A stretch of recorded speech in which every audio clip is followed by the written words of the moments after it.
ഒരിക്കൽ ഒരു വിദ്യാരംഭ ദിവസമാണ് നമ്മൾ അക്ഷരങ്ങളിൽ നിന്നും അറിവിന്റെ ലോകത്തിലേക്കുള്ള ഒരു യാത്ര ആരംഭിച്ചത്. അവിടെ തുടങ്ങി നമ്മളിതാ ഇവിടെ വന്ന് നിൽക്കുകയാണ്. ഇനി നമ്മളുടെ ആവശ്യം ഒരു കെട്ടുറപ്പുള്ള ജോലിയാണ്. മറ്റാരുടെ മുന്നിലും കൈനീട്ടാതെ നമ്മൾ സ്വപ്നം കണ്ട ജീവിതം ജീവിച്ച് തീർക്കേണ്ടതായിട്ടുണ്ട്. അതിനൊരു ജോലി, അതും ഒരു സർക്കാർ ജോലി നമുക്ക് അത്യാവശ്യം തന്നെയാണ്. അപ്പോൾ ഈ ഒരു ദിവസം അതിനുള്ള ഒരു തുടക്കമായിട്ട് നിങ്ങൾ കാണുക. സോ ഇവിടെ നമുക്ക് വരാൻ പോകുന്ന PSC പരീക്ഷകളിൽ ഏറ്റവും കൂടുതൽ ഇമ്പോർട്ടൻസ് കൊടുക്കേണ്ടുന്ന ഒരു പരീക്ഷ ഏതാണെന്ന് നിങ്ങൾക്കറിയാം. ഏതാണ്? കമ്പനി ബോർഡ് LGS ആണല്ലേ. ഇത്രത്തോളം നിയമനം നടക്കുന്ന ഒരു പരീക്ഷ അല്ലെങ്കിൽ ഒരു റാങ്ക് ലിസ്റ്റ് വേറെ ഇല്ല എന്ന് തന്നെ നമുക്ക് പറയാം. മുമ്പുള്ള റാങ്ക് ലിസ്റ്റ് എടുത്ത് നോക്കിയാൽ തന്നെ നിങ്ങൾക്ക് മനസ്സിലാകും എത്രത്തോളം പേരാണ് ആ ഒരു ജോലിയിലൂടെ കയറി പോയിട്ടുള്ളതെന്നല്ലേ. 3800-ലധികം ആൾക്കാരാണ് ആ ഒരു ലിസ്റ്റിൽ നിന്നും ഈ ഒരു പരീക്ഷ എഴുതി സർക്കാർ ജോലിയിലേക്ക് കടക്കുന്നത്. അപ്പോൾ ഇനി അടുത്തത് നിങ്ങളുടെ ആ ഒരു അവസരമാണ്. ഇനി മുന്നിലുള്ള പരീക്ഷകളിൽ നമുക്ക് ഏറ്റവും കൂടുതൽ ഇമ്പോർട്ടൻസ് കൊടുത്ത് പഠിച്ചു കഴിഞ്ഞാൽ നമുക്ക് ഈസി ആയിട്ട് കയറി പോകാൻ പറ്റുന്ന ഒരു പരീക്ഷ തന്നെയാണ് കമ്പനി ബോർഡ് LGS എന്ന് പറയുന്നത്. സോ ഇതിന്റെ പരിശീലനം ഇനി മുതൽ നിങ്ങൾക്ക് ഫ്രീ ആയിട്ട് എൻട്രി യൂട്യൂബ് ചാനലിലൂടെ ലഭിക്കാനായിട്ട് പോവുകയാണ്.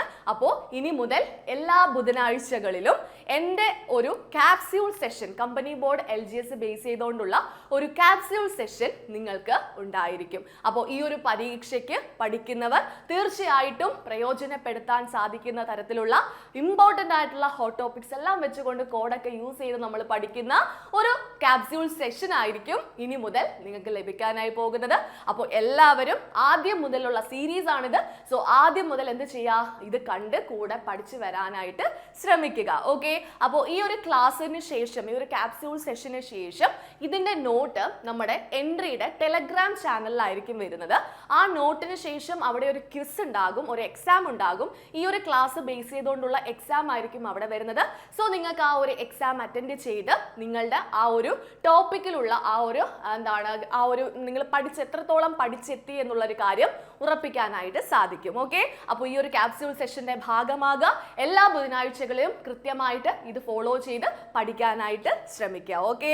അപ്പോൾ നമുക്ക് സ്റ്റാർട്ട് ചെയ്താലോ? അപ്പോൾ ഇത് നല്ലൊരു ദിവസമാണ്. സോ നല്ല രീതിയിൽ നിങ്ങൾ ഇത് പഠിച്ച് തുടങ്ങാനായിട്ട് പോവുകയാണ്. അപ്പോൾ കമ്പനി ബോർഡ് LGS എന്ന് പറയുമ്പോൾ നമുക്ക് മെയിൻ ആയിട്ടും അവിടെ പ്രിലിമിനറി പരീക്ഷയും മെയിൻസ് പരീക്ഷയും ഉണ്ടാകും. അപ്പോൾ നിങ്ങൾക്കറിയാം 7th ക്വാളിഫിക്കേഷൻ ആണ്. 7ാം ക്ലാസ് പാസ്സായ ഒരാൾക്ക് 10ാം ക്ലാസ് ഇല്ലെങ്കിൽ പോലും ഈ പരീക്ഷ എഴുതാനായിട്ട് സാധിക്കും. പിന്നെ ഒരു പ്രത്യേകത എന്താന്ന് വെച്ചാൽ ഡിഗ്രി യോഗ്യതയുള്ളവർക്കും ഈ പരീക്ഷയ്ക്ക് അപ്ലൈ ചെയ്യുകയും എഴുതുകയും ചെയ്യാം. ഇവിടെ എന്താണ്? പ്രിലിമിനറി പരീക്ഷയും മെയിൻസ് പരീക്ഷയും ഉണ്ടാകും. സോ നമ്മൾ ഈ ഒരു ക്യാപ്സ്യൂൾ സെക്ഷൻ നമ്മൾ മെയിൻ ആയിട്ടും തുടക്കത്തിൽ പ്രിലിംസ് ബേസ് ചെയ്തുകൊണ്ടുള്ള ക്യാപ്സ്യൂൾ സെഷൻ ആയിരിക്കും നിങ്ങൾക്ക് ലഭിക്കുന്നത്. സോ എന്നോടൊപ്പം ഈ ഒരു സമയം നിങ്ങൾ എന്നോടൊപ്പം ഇരിക്കുക. എന്നോടൊപ്പം ഇരുന്ന് കൃത്യമായിട്ട് പഠിച്ചു വരിക. ഇതിന് സെപ്പറേറ്റ് ആയിട്ട് ഒരു നോട്ട് കീപ്പ് ചെയ്യാൻ പറ്റുന്നുണ്ടെങ്കിൽ, അല്ലെങ്കിൽ ഇതിന് വേണ്ടിയിട്ട് ഒരു പേപ്പറെങ്കിലും കീപ്പ് ചെയ്യാൻ പറ്റുന്നുണ്ടെങ്കിൽ അങ്ങനെ കീപ്പ് ചെയ്ത് കൂടെ പഠിച്ചു വരാനായിട്ട് ശ്രമിക്കുക. നിങ്ങളുടെ സപ്പോർട്ടാണ് തുടർന്നും ഈ ഒരു ക്യാപ്സ്യൂൾ സെഷന്റെ ആ ഒരു ഊർജം എന്ന് പറയുന്നത്. ഓക്കെ. അപ്പൊ നമുക്ക് പഠിച്ചാലോ? റെഡി ആണല്ലോ? അപ്പൊ തുടങ്ങാം. ഓക്കെ, അങ്ങോട്ട് പോരെ. സോ നമ്മൾ ഈ ഒരു ടോപ്പിക്കിൽ നമ്മളെ ക്യാപ്സ്യൂളിന്റെ ഫസ്റ്റ് പാർട്ടാണിത്. സോ നമ്മൾ ഇന്നത്തെ ഈ ഒരു ദിവസം നമ്മൾ പഠിക്കാനായിട്ട് പോകുന്നത് വളരെ പ്രധാനപ്പെട്ട ഒരു ടോപ്പിക്കാണ്. ശ്രദ്ധിച്ചിരിക്കണേ. ഏത് ടോപ്പിക്കാണ്? കേരളത്തിലെ ദേശീയോദ്യാനങ്ങളെ പറ്റിയിട്ടാണ്. നമുക്ക് ഈ ഒരു ടോപ്പിക്ക് നമുക്ക് എല്ലാത്തിലും വേണ്ടുന്നതാണല്ലേ. LGSൽ മാത്രമല്ല 10th-ലും 12th-ലും ഡിഗ്രി ലെവലിലും എല്ലാം വേണ്ടുന്ന ഒരു ടോപ്പിക്കാണ്. സോ ഇവിടെ പഠിച്ചാൽ നമുക്ക് എല്ലാ പരീക്ഷകൾക്കും എടുത്ത് പ്രയോഗിക്കാനായിട്ട് സാധിക്കും കേട്ടോ. അപ്പോൾ ഒന്ന് ശ്രദ്ധിച്ചിരിക്കണേ, എൻ്റെ കൂടെ പഠിച്ചു വരണേ. ദാ കേട്ടോളൂ. കേരളത്തിലെ ദേശീയോദ്യാനങ്ങൾ നമ്മൾ എന്ത് പറയും? ദേശീയോദ്യാനങ്ങളെ ഇംഗ്ലീഷിൽ നമ്മൾ നാഷണൽ പാർക്സ് എന്ന് പറയും അല്ലേ. അപ്പൊ ദേശീയോദ്യാനങ്ങളൊക്കെ നിങ്ങൾ ചില ദേശീയോദ്യാനങ്ങളിലൊക്കെ നിങ്ങൾ പോയിട്ടുണ്ടാകും. അപ്പോൾ അതിനെ പറ്റിയിട്ടുള്ള കാര്യങ്ങളാണ് നമ്മൾ പഠിക്കാനായിട്ട് പോകുന്നത്. അപ്പോൾ ശ്രദ്ധിച്ചിരിക്കുക.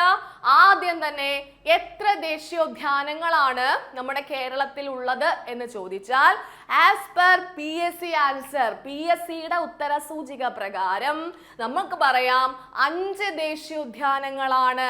ഓക്കെ, 6 എണ്ണം ഉണ്ട്. പെരിയാറും കൂടെ വരുന്നുണ്ട്. പക്ഷേ അത് PSCയുടെ ആ ഒരു ഇതിനകത്ത് ഉൾപ്പെടുത്തിയിട്ടില്ല. അപ്പൊ PSCയുടെ എക്സാം ആകുമ്പോൾ PSCയുടെ ഉത്തരം നമുക്ക് പഠിച്ചിട്ട് പോകേണ്ടതായിട്ടുണ്ട് കേട്ടോ. ചിലതിനകത്ത് അങ്ങനെയൊക്കെ ഒരു വ്യത്യാസം വരുന്നുണ്ട്. അപ്പോൾ എന്തായാലും പഠിച്ചുകൊണ്ട് വരിക. ആദ്യം തന്നെ ഏതൊക്കെ ദേശീയ ഉദ്യാനങ്ങൾ ഉണ്ടെന്ന് നമുക്ക് പഠിക്കാം. അതിനായിട്ട് നമ്മളൊരു കോഡ് യൂസ് ചെയ്യുന്നുണ്ട്. എന്താണ് ആ കോഡ്? ES മാപ്പ് എന്നാണ്. എന്താണ്? ES മാപ്പ്. അപ്പോൾ നമ്മൾ എന്ത് ചെയ്യാൻ പോവുകയാണ്? ഒരു ദേശീയോദ്യാനത്തിലേക്ക് ഒരു യാത്ര പോവാനായിട്ട് പോവുകയാണ് കേട്ടോ. അപ്പോൾ യാത്ര പോകുമ്പോൾ നമ്മൾ ഗൂഗിൾ മാപ്പ് നോക്കുന്നതിന് പകരം നമ്മൾ ഏത് മാപ്പാണ് നോക്കുന്നത്? ES മാപ്പാണ് നോക്കുന്നത്. ഏത് മാപ്പാണ്?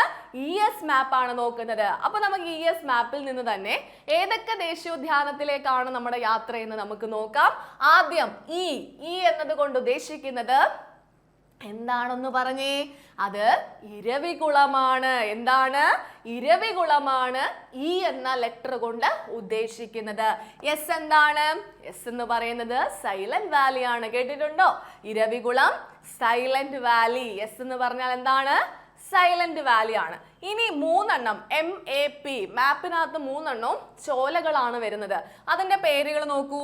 M എന്ന് പറഞ്ഞാൽ മതികെട്ടാൻ ചോലയാണ്. ദേശീയോദ്യാനമാണ് കേട്ടോ. ഏതാണ്? മതികെട്ടാൻ ചോലയാണ്. ഇനി A എന്ന് പറഞ്ഞാൽ എന്താണ്? അത് ആനമുടി ചോലയാണ്. ആനമുടിയല്ല, ആനമുടി ചോലയാണെന്ന് ഓർത്ത് വെച്ചിരിക്കുക. ഇനി P എന്ന് പറഞ്ഞാൽ എന്താണെന്ന് പറഞ്ഞേ? അത് പാമ്പാടും ചോലയാണ്.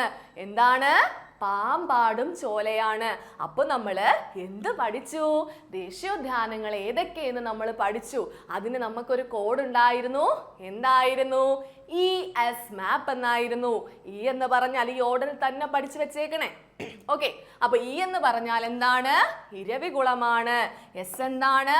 സൈലന്റ് വാലി ആണ്. M Mathikettan Shola, A Anamudi Shola, P എന്താണ്? പാമ്പാടും ചോലയാണ്. പഠിച്ചല്ലോ? ക്ലിയർ ആണല്ലോ? ഒന്ന് കണ്ണടച്ചൊന്ന് പറഞ്ഞേ. ES മാപ്പ്. E എന്ന് പറഞ്ഞാൽ ഇരവികുളം, S എന്ന് പറഞ്ഞാൽ സൈലന്റ് വാലി, M എന്ന് പറഞ്ഞാൽ മതികെട്ടാൻ ചോല, A എന്ന് പറഞ്ഞാൽ ആനമുടിച്ചോല, P എന്ന് പറഞ്ഞാൽ എന്താണ്? പാമ്പാടും ചോല. സെറ്റ് ആണേ? ക്ലിയർ ആണേ? ഇനി ഒരു സംശയമില്ലല്ലോ. അങ്ങനെയെങ്കിൽ നമുക്ക് അടുത്ത പോർഷനിലേക്ക് പോകാം. ഇതൊക്കെ എന്നാണ് ദേശീയോദ്യാനമായിട്ട് അംഗീകരിച്ചത്? അത് PSC സ്ഥിരമായിട്ട് ചോദിക്കാറുണ്ട് കേട്ടോ. ഈ ദേശീയോദ്യാനങ്ങളെ എന്നാണ് ഇത് ദേശീയോദ്യാനമായിട്ട്, ഈ സ്ഥലങ്ങളെ ദേശീയോദ്യാനമായിട്ട് അംഗീകരിച്ചത് എന്നാണ് എന്ന് ചോദിച്ചാൽ അതിന്റെ വർഷം നമ്മൾ പഠിച്ചിരിക്കണം. വളരെ ഇമ്പോർട്ടൻ്റ് ആണ്. ശ്രദ്ധിച്ചിരിക്കുക. ആദ്യത്തെ, ശ്രദ്ധിക്കണേ, ആദ്യത്തെ ദേശീയോദ്യാനം ഏതാണ്? കേരളത്തിലെ ആദ്യത്തെ ദേശീയോദ്യാനം ഏതെന്ന് ചോദിച്ചാൽ നമ്മൾ ഉത്തരം പറയും അത് ഇരവികുളമാണ്. ഏതാണ്? ഇരവികുളമാണ്. വർഷം ഒന്ന് പറഞ്ഞേ. 1978 ആണ്. പഠിച്ചോണേ, കൂടങ്ങ് പഠിച്ചു വന്നോണേ. 1978 ആണ്. 1978 എന്ത് ചെയ്യുന്നത്? ഇരവികുളത്തിനെ ദേശീയോദ്യാനമായിട്ട് അംഗീകരിക്കുന്നത്. പഠിച്ചല്ലോ? 78. ഓക്കെ. ഇനി സൈലന്റ് വാലിനെ ദേശീയോദ്യാനമായിട്ട് അംഗീകരിച്ചത് എന്നാണെന്ന് പറഞ്ഞേ? അത് 1984 മക്കളെ ശ്രദ്ധിക്കണേ. ഇത് 78, 8ന് ശേഷം നമ്മളൊരു 4 ഇട്ട് കൊടുത്തു. ഓക്കെ, 8ന്റെ പകുതി 4 ഇട്ട് കൊടുത്താൽ നമുക്ക് അടുത്തതിന്റെ വർഷം കിട്ടും. ഏതാണ്? സൈലന്റ് വാലിയുടെ വർഷം 1984. അപ്പൊ ഇത് മാത്രമേ നമുക്ക് പഠിക്കാൻ ഒരു ബുദ്ധിമുട്ട് വരത്തുള്ളൂ. അപ്പൊ നമ്മൾ പഠിച്ചു കഴിഞ്ഞു. പക്ഷേ എന്താണ്? ഇരവികുളത്തിനെ ദേശീയോദ്യാനമായി അംഗീകരിച്ചത് 1978. സൈലന്റ് വാലിനെ ദേശീയോദ്യാനമായിട്ട് അംഗീകരിച്ചത് 1984 ഓർത്ത് വെച്ചിരിക്കുക. ഓക്കെ ആണോ? ക്ലിയർ ആണോ? അങ്ങനെയെങ്കിൽ ബാക്കിയുള്ളതിന്റെ വർഷം പഠിക്കാൻ എളുപ്പമാണ് കേട്ടോ. എന്താണ്? മതികെട്ടാൻ ചോല ആയിക്കോട്ടെ, ആനമുടി ചോല ആയിക്കോട്ടെ, പാമ്പാടും ചോല ആയിക്കോട്ടെ, ഇത് മൂന്നും ഏതാണ് ദേശീയോദ്യാനമായിട്ട് അംഗീകരിച്ച വർഷം? 2003 പഠിച്ചല്ലോ, ക്ലിയർ ആണല്ലോ. അപ്പൊ നമ്മൾ രണ്ട് കാര്യങ്ങൾ പഠിച്ചു. ഏതൊക്കെയാണ് കേരളത്തിലെ ദേശീയോദ്യാനങ്ങൾ എന്ന് പഠിച്ചു, അതിന്റെ ഓർഡർ പഠിച്ചു, അതുപോലെ തന്നെ അതിന്റെ ആ ദേശീയോദ്യാനമായിട്ട് അംഗീകരിച്ച വർഷം ഏതാണെന്ന് പഠിച്ചു.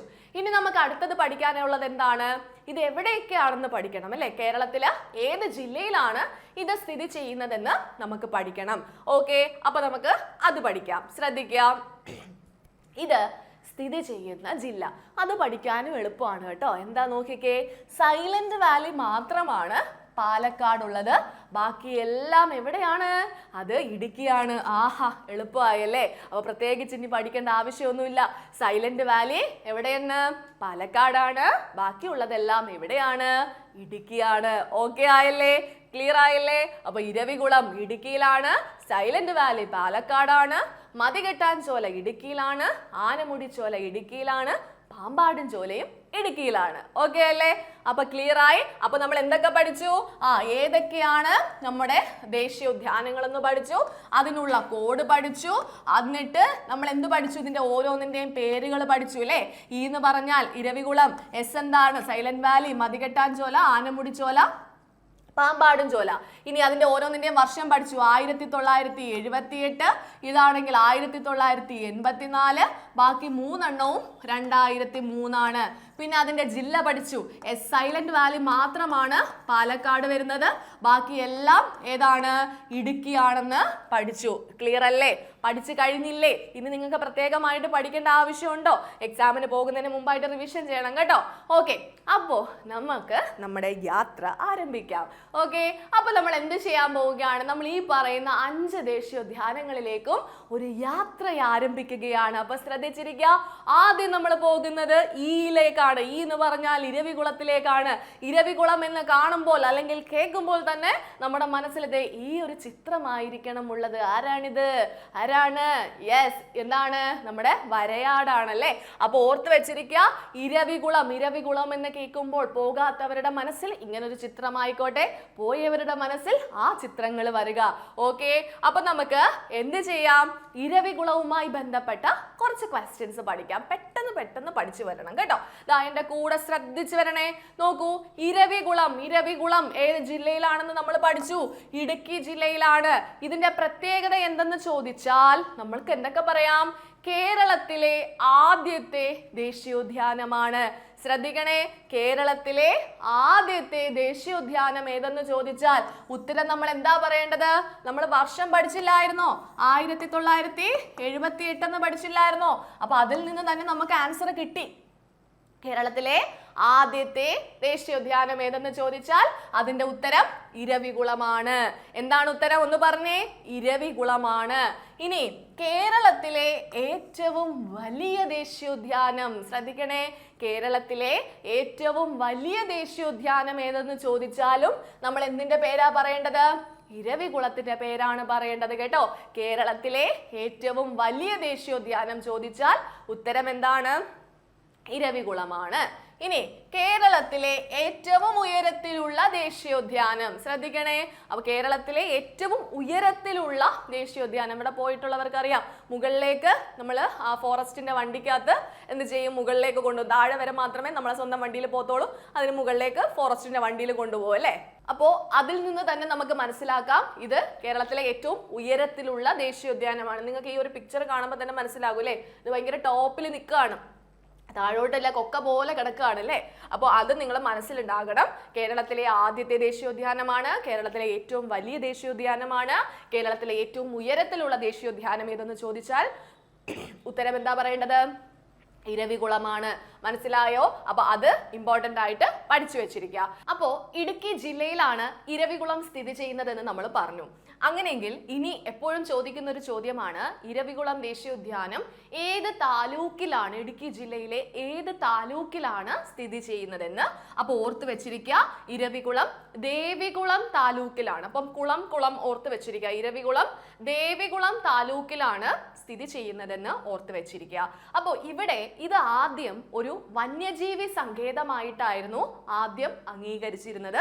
പിന്നീടാണ് ഇതിനെ എന്താക്കി അംഗീകരിക്കുന്നത്, ദേശീയോദ്യാനം എന്നുള്ള രീതിയിലേക്ക് മാറ്റുന്നത്. അപ്പോൾ ഓർത്ത് വെച്ചിരിക്കുക, ഇരവികുളത്തിനെ വന്യജീവി സങ്കേതമായിട്ട് അംഗീകരിച്ച വർഷം ഏതെന്ന് ചോദിച്ചാൽ അത് 1975 കേട്ടോ. 1975 വന്യജീവി സങ്കേതമായിട്ട് ഇതിനെ അംഗീകരിക്കുന്നത്.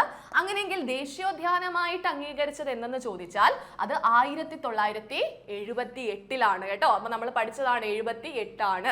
75 വന്യജീവി സങ്കേതമായിട്ടാണ് അംഗീകരിച്ചത്. 78 ഇതിനെ എന്ത് ചെയ്യുന്നത്? ദേശീയോദ്യാനമായി അംഗീകരിക്കുന്നത്. ഓക്കെ, ഇനി നീലക്കുറിഞ്ഞിക്ക് പേര് കേട്ട ദേശീയോദ്യാനം ഏതാണ്? നീലക്കുറിഞ്ഞി കേട്ടിട്ടുണ്ടാകും, 12 മാസത്തിൽ ഒരിക്കൽ പൂക്കുന്ന ഒരു പൂവാണ് അല്ലെ. അപ്പോൾ ഇത് അല്ലാത്ത സമയങ്ങളും പൂത്ത് നിൽക്കാറുണ്ട്, എന്നിരുന്നാലും ഇതിന്റെ ഒരു പ്രത്യേകതയായിട്ട് പറയുന്നത് 12 മാസത്തിൽ ഒരിക്കൽ പൂക്കുന്നു എന്നുള്ള രീതിയിലാണ്. അതുകൊണ്ട് തന്നെ എന്താണ് നീലക്കുറിഞ്ഞിക്ക് പേര് കേട്ട, നീലക്കുറിഞ്ഞി കാണാനായിട്ട് മൂന്നാറിൽ പോകുന്നു എന്നൊക്കെ പറയത്തില്ലേ, അതെ, ആ സ്ഥലം തന്നെയാണ്, നമ്മുടെ ഇരവികുളം ദേശീയ പാർക്കിലാണ് അത് കാണാനായിട്ട് പോകുന്നത്. അപ്പോൾ നീലക്കുറിഞ്ഞിക്ക് പേര് കേട്ട ദേശീയോദ്യാനം ഏതെന്ന് ചോദിച്ചാൽ അത് ഇരവികുളമാണ്. മാത്രമല്ല വരയാടുകളുടെ സംരക്ഷണ കേന്ദ്രം, വളരെ ഇമ്പോർട്ടന്റ് ആയിട്ടുള്ള ഒരു ക്വസ്റ്റ്യൻ ആണ്, സ്ഥിരമായിട്ട് PSC ചോദിക്കുന്നതാണ്. വരയാടുകളുടെ സംരക്ഷണ കേന്ദ്രം എന്നറിയപ്പെടുന്ന ദേശീയോദ്യാനം ഏതാണെന്ന് ചോദിച്ചാൽ ഉത്തരം നമ്മൾ പറയും അത് ഇരവികുളമാണ്. അപ്പോൾ ഇരവികുളവുമായി ബന്ധപ്പെട്ട പ്രധാനപ്പെട്ട ക്വസ്റ്റ്യൻസ് എല്ലാം നമ്മൾ പഠിച്ചു.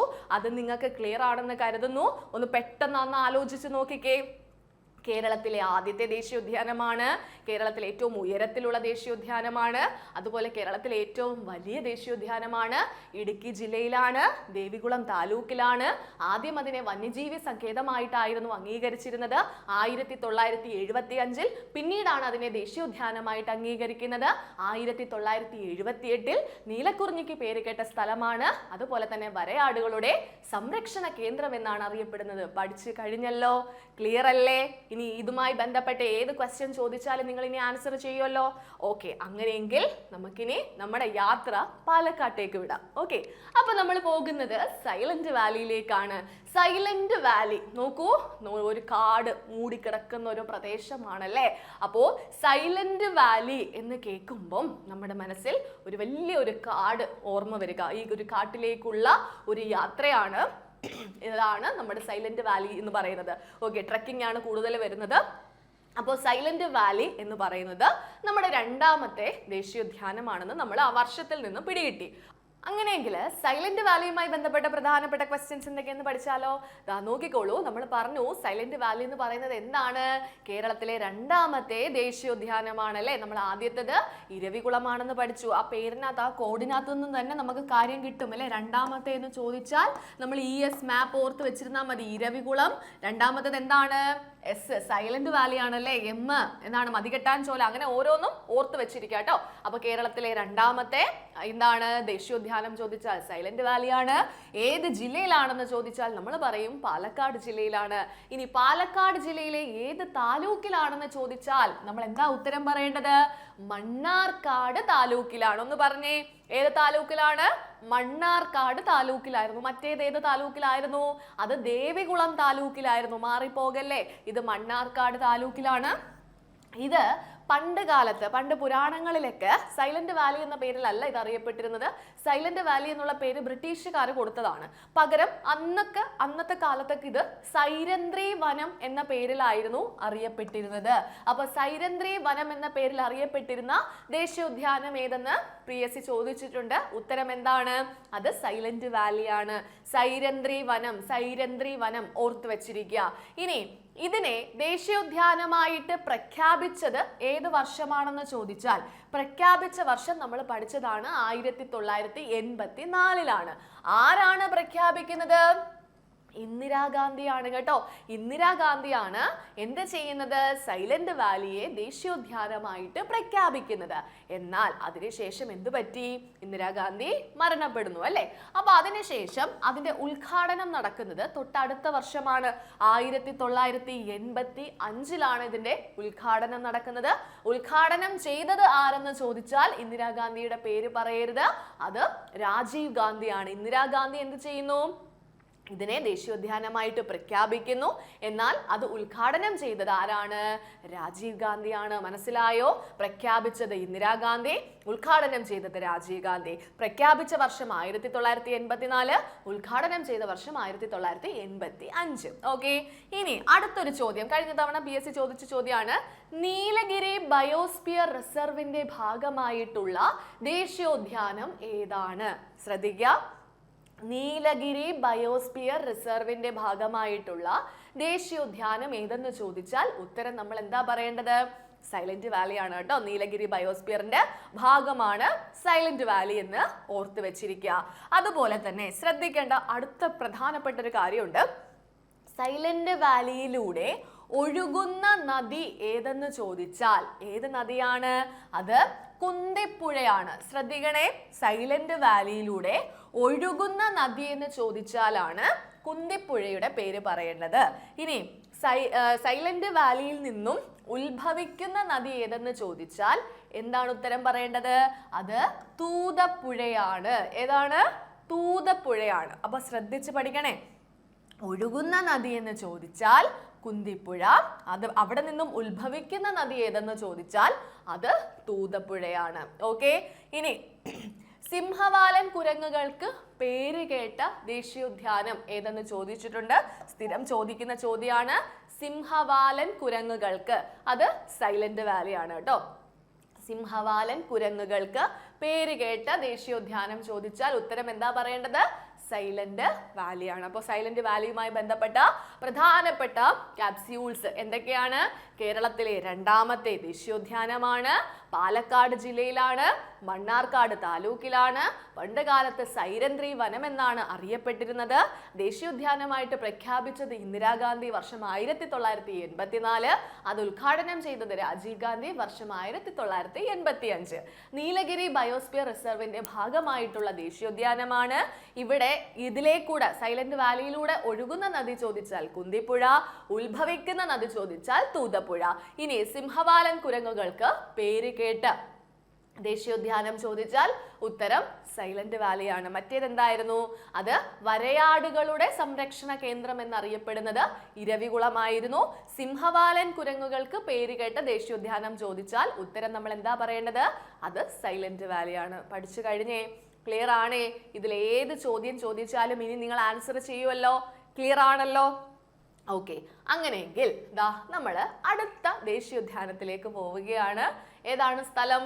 മതികെട്ടാഞ്ചോലയാണ്. ദാ നോക്കിക്കേ, ഇതാണ് വളരെ സുന്ദരമായിട്ടുള്ള ഒരു സ്ഥലമാണ്. ഏത്? മതികെട്ടാഞ്ചോല എന്ന് പറയുന്നത്. അപ്പൊ മതികെട്ടാഞ്ചോലയുമായി ബന്ധപ്പെട്ട പ്രധാനപ്പെട്ട ചോദ്യങ്ങൾ ഇതാ ശ്രദ്ധിച്ചു കേട്ടോളൂ. ഏത് ജില്ലയിലാണെന്ന് നമുക്കറിയാം. ഇടുക്കി ജില്ലയിലാണ്. ഏത് വർഷമാണ് ഇതിനെ ദേശീയോദ്യാനമായിട്ട് പ്രഖ്യാപിച്ചതെന്ന് ചോദിച്ചാൽ നമുക്കറിയാം അത് 2003. ഇനി ഏത് താലൂക്കിലാണെന്ന് ചോദിച്ചിട്ടുണ്ട്. ശ്രദ്ധിച്ചിരിക്കുക. മതികെട്ടാഞ്ചോല സ്ഥിതി ചെയ്യുന്ന താലൂക്ക് ഏതാണ് എന്ന് ചോദിച്ചാൽ ഉടുമ്പൻചോല താലൂക്കിലാണ്. ഏതാണ്? ഉടുമ്പൻചോല താലൂക്കിലാണ് ഏത് സ്ഥിതി ചെയ്യുന്നത്? മതികെട്ടാഞ്ചോല സ്ഥിതി ചെയ്യുന്നത്. ഇനി ഈ മതികെട്ടാഞ്ചോലയിലെ ഏറ്റവും ഉയർന്ന പ്രദേശം അറിയപ്പെടുന്ന പേര് ചോദിച്ചാൽ അത് കാട്ടുമലയാണ്. ഏതാണ്? കാട്ടുമലയാണ് മതികെട്ടാഞ്ചോലയിലെ ഉയർന്ന പ്രദേശം എന്ന് പറയുന്നത്. അപ്പൊ ഒന്ന് പറഞ്ഞേ, മതികെട്ടാഞ്ചോലയെ ദേശീയോദ്യാനമായി പ്രഖ്യാപിച്ച വർഷം 2003. മതികെട്ടാഞ്ചോല സ്ഥിതി ചെയ്യുന്ന ജില്ല ഇടുക്കിയാണ്. ഏത് താലൂക്കിലാണെന്ന് ചോദിച്ചാൽ ഉടുമ്പൻചോല താലൂക്കിലാണ്. ഇവിടുത്തെ ഏറ്റവും ഉയർന്ന സ്ഥലം അറിയപ്പെടുന്ന പേര് ചോദിച്ചാൽ അത് കാട്ടുമലയാണ്. മനസ്സിലായോ? ക്ലിയർ ആണോ? അപ്പൊ മതികെട്ടാഞ്ചോല പഠിച്ചു കഴിഞ്ഞു. ഇനി നമ്മൾ പോകുന്നത് എങ്ങോട്ടേക്കാണ്? ആനമുടിച്ചോലയിലേക്കാണ് കേട്ടോ. ആനമുടിച്ചോല കണ്ടോ? അപ്പോ ആനമുടിച്ചോലയുമായി ബന്ധപ്പെട്ട പ്രധാനപ്പെട്ട ക്വസ്റ്റ്യൻസ് നമുക്ക് നോക്കാം. ആനമുടിച്ചോല എന്ന് പറയുമ്പോൾ അവിടെ ഉൾപ്പെട്ട് വരുന്ന 3 ചോല റിസർവ് വനങ്ങളുണ്ട്. ആ 3 ചോല റിസർവ് വനങ്ങളുടെ പേര് പഠിച്ചിരിക്കുക. കാരണം ചോദിക്കാം, ആനമുടിച്ചോലയുമായി ബന്ധപ്പെട്ട 3 ചോല റിസർവ് വനങ്ങളിൽ ഉൾപ്പെടാത്തത്, അവിടുത്തെ 3 ചോല റിസർവ് വനങ്ങളിൽ ഉൾപ്പെടാത്തതെന്ന് ചോദിച്ചിട്ട് 4ാമത്തെ ഒരു പേര് ഇതിനകത്തിട്ട് ചോദിക്കാം. അതുകൊണ്ട് ഈ 3 ചോല റിസർവ് വനങ്ങൾ ഏതെല്ലാം എന്ന് പഠിച്ചു വെച്ചിരിക്കുക. ഒന്ന് ഇടവര ചോല റിസർവ്. ഒന്ന് പറഞ്ഞേ. ഇടവര ചോല റിസർവ്. 2 പുല്ലാർഡി ചോല റിസർവ്. എന്താണ്? പുല്ലാർഡി ചോല റിസർവ്. 3 മന്നവൻ ചോല റിസർവ്. ഒന്ന് പറഞ്ഞേ. ഇടവര ചോല റിസർവ്, അതുപോലെ പുല്ലാർഡി ചോല റിസർവ് വനം, അതുപോലെ മന്നവൻ ചോല റിസർവ് വനം. ഈ 3 ചോല റിസർവ് വനവും കൂടെ ചേരുന്നതാണ് ഏത്? ആനമുടി ചോല എന്ന് പറയുന്നത് കേട്ടോ. അപ്പൊ 3 ചോല റിസർവ് വനങ്ങൾ ഏതെല്ലാം എന്ന് ചോദിച്ചാൽ ഇടവര ചോല റിസർവ്, പുല്ലാർഡി, മന്നവൻ. ഇടവര, പുല്ലാർഡി, മന്നവൻ. ഈ പൂമ, ഓക്കെ, ഈ പൂമ, ഇടവര, പുല്ലാർഡി, മന്നവൻ. ഓക്കെ, ക്ലിയർ ആണോ?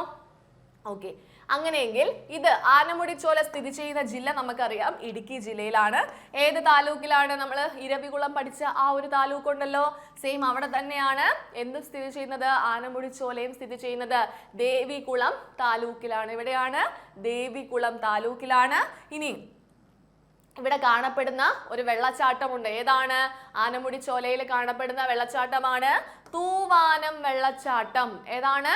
തൂവാനം വെള്ളച്ചാട്ടം എന്ന് പറയുന്നത്. അപ്പോൾ ആനമുടി ചോല പഠിക്കുമ്പോൾ നമ്മൾ 3 റിസർവ് വനങ്ങളുടെ പേര് പഠിക്കുന്നു. 1 ഇടവര, 2 പുല്ലാർഡി, 3 മന്നവൻ. വര, പുല്ല്, മണ്ണ്, അങ്ങനെ ഓർത്ത് വെച്ചിരുന്നാലും മതി കേട്ടോ. ഇടവര ചോല റിസർവ്, പുല്ലാർഡി ചോല റിസർവ്, മന്നവൻ ചോല റിസർവ്. ഇടുക്കി ജില്ലയാണ്, ദേവികുളം താലൂക്കാണ്. തൂവാനം വെള്ളച്ചാട്ടം ഇവിടെ കാണപ്പെടുന്നു. ഓക്കെ, അങ്ങനെയെങ്കിൽ നമ്മൾ ഇനി അടുത്തതായിട്ട് പഠിക്കാനായിട്ട് പോകുന്നത് പാമ്പാടും ചോലയാണ്. കണ്ടോ, ഇതാണ് പാമ്പാടും ചോല എന്ന് പറയുന്നത്. സോ പാമ്പാടും ചോലയുമായി ബന്ധപ്പെട്ട പ്രധാനപ്പെട്ട ചോദ്യങ്ങൾ നോക്കിക്കേ. ഇത് ഏത് ജില്ലയിലാണ് സ്ഥിതി ചെയ്യുന്നതെന്ന് ചോദിച്ചാൽ ഇടുക്കി ജില്ലയിലാണ്. ഏത് താലൂക്കിലാണെന്ന് ചോദിച്ചാൽ അതും ദേവികുളം താലൂക്കിലാണ് കേട്ടോ. ഏറ്റവും ചെറിയ ദേശീയോദ്യാനം ഏതെന്ന് ചോദിച്ചാൽ ഉത്തരം എന്താ പറയേണ്ടത്? അത് പാമ്പാടും ചോലയാണ്. ഏറ്റവും ചെറിയ ദേശീയോദ്യാനം ചോദിച്ചാൽ ഉത്തരം എന്താണ്? അത് പാമ്പാടും ചോലയാണ്. ഏറ്റവും ചെറുതെന്ന് പറഞ്ഞത് കൊണ്ട് തന്നെ നമുക്ക് അതിന്റെ വിസ്തീർണം ഒന്ന് നോക്കാം. എത്രയാണ്? 1.32 ആണ്. ഓക്കെ, 1.32 ചതുരശ്ര കിലോമീറ്റർ, സ്ക്വയർ കിലോമീറ്റർ ആണ് പാമ്പാടും ചോലയുടെ ആ ഒരു വിസ്തീർണം എന്ന് പറയുന്നത്. അപ്പോൾ ഇടുക്കിയാണ്, ദേവികുളം താലൂക്കാണ്, ഏറ്റവും ചെറുതാണ്. അതുകൊണ്ട് തന്നെ അതിന്റെ ആ ഒരു വിസ്തീർണം പഠിക്കുക. 1.32 സ്ക്വയർ കിലോമീറ്റർ ആണ്. പഠിച്ചു കഴിഞ്ഞേ? ക്ലിയർ ആണേ? അപ്പൊ നമ്മള് കമ്പനി ബോർഡ് LGSന് വേണ്ടുന്ന ഒരു ടോപ്പിക്ക് പഠിച്ചു കഴിഞ്ഞു. ദേശീയ ഉദ്യാനങ്ങൾ, കേരളത്തിലെ ദേശീയ ഉദ്യാനങ്ങൾ എന്ന ആ ഒരു ടോപ്പിക്കാണ് നമ്മൾ കംപ്ലീറ്റ് ആക്കിയിട്ടുള്ളത്. സോ ഇനി നിങ്ങൾ ചെയ്യേണ്ടത് എന്താണ്? ഇപ്പൊ നിങ്ങൾ ഒരു ടോപ്പിക്ക് പഠിച്ചു കഴിഞ്ഞു. നേരെ നമ്മുടെ കേരള PSCയുടെ എൻട്രി കേരള PSC എന്ന് പറയുന്ന ടെലഗ്രാം ചാനലിലേക്ക് പോവുക. അതിന്റെ ലിങ്ക് താഴെ കമന്റ് ബോക്സിൽ കൊടുത്തിട്ടുണ്ടാകും. Entry Kerala PSC and government jobs എന്ന് പറയുന്ന ആ ഒരു ടെലഗ്രാമിൽ പോയിട്ട് എന്ത് ചെയ്യണം? ഇതിന്റെ നോട്ട്, നിങ്ങൾക്ക് ഇതിന്റെ നോട്ട് വേണമെങ്കിൽ അവിടെ നിന്നും നിങ്ങൾക്ക് ആ ഒരു നോട്ട് ഡൗൺലോഡ് ചെയ്യാം. അതുപോലെ തന്നെ അവിടെ ഒരു എക്സാം ഉണ്ടാകും, ഒരു ക്വിസ് രൂപേണ ഒരു എക്സാം ഉണ്ടാകും. ആ എക്സാം ഈ ഒരു ടോപ്പിക്ക് ബേസ് ചെയ്തുകൊണ്ടുള്ള ഒരു എക്സാം ആണ്. എല്ലാവരും പോയിട്ട് ആ ഒരു എക്സാം കൃത്യമായിട്ട് അറ്റൻഡ് ചെയ്യുക. ഓക്കെ, അറ്റൻഡ് ചെയ്തിട്ട് പിന്നീട് നമ്മുടെ ക്യാപ്സ്യൂളിന്റെ തുടർന്നുള്ള ദിവസങ്ങളിൽ ആ ഒരു എക്സാമിൽ ടോപ്പ് റാങ്ക് നേടിയ വ്യക്തികളുടെ പേരുകളൊക്കെ നമ്മൾ പറയുന്നുണ്ടാകും. ഓക്കെ, അപ്പോൾ എല്ലാവരും കൃത്യമായിട്ട് ഇനി വരുന്ന ദിവസങ്ങളിൽ ക്യാപ്സ്യൂൾ സെഷൻ കറക്റ്റ് ആയിട്ട് ഫോളോ ചെയ്തു വരിക. എക്സാമിന് തീർച്ചയായിട്ടും നിങ്ങൾക്ക് ഇത് നല്ലൊരു റിസൾട്ട് കൊണ്ടുവരും. അതിന് വേണ്ടിയിട്ടാണ്, നല്ലൊരു റിസൾട്ട് കൊണ്ടുവരുന്നതിന് വേണ്ടിയിട്ടാണ് നമ്മൾ ഇതിന് വേണ്ടിയിട്ട് ഒരു ഫ്രീ സീരീസ് സ്റ്റാർട്ട് ചെയ്തിട്ടുള്ളത്. ഓക്കെ, അപ്പോൾ നിങ്ങൾ ആദ്യം മുതൽ അവസാനം വരെ കൂടെ കാണുമെന്ന് പ്രതീക്ഷിക്കുന്നു. ഈ ഒരു ക്യാപ്സ്യൂൾ സെഷൻ നിങ്ങൾക്ക് യൂസ്ഫുൾ ആയെങ്കിൽ തീർച്ചയായിട്ടും നിങ്ങളത് കമന്റിൽ രേഖപ്പെടുത്തണം. ആ ഒരു ഇതാണ് നിങ്ങളുടെ ആ ഒരു വാക്കുകളാണ് നമ്മളുടെ തുടർന്ന് അങ്ങോട്ടേക്ക് ഉള്ള ഓരോ സീരീസ് കണ്ടിന്യൂ ചെയ്യാനുള്ള ആ ഒരു ഊർജം എന്ന് പറയുന്നത്. അപ്പോൾ ഇത് നല്ല വൃത്തിയായിട്ട് പഠിച്ചിട്ടായിരിക്കണം അടുത്ത ബുധനാഴ്ച അടുത്ത ക്യാപ്സ്യൂളിന്റെ സെഷനിലേക്ക് വരേണ്ടത്. അപ്പോൾ നമുക്ക് അന്ന് കാണാം. Thank you.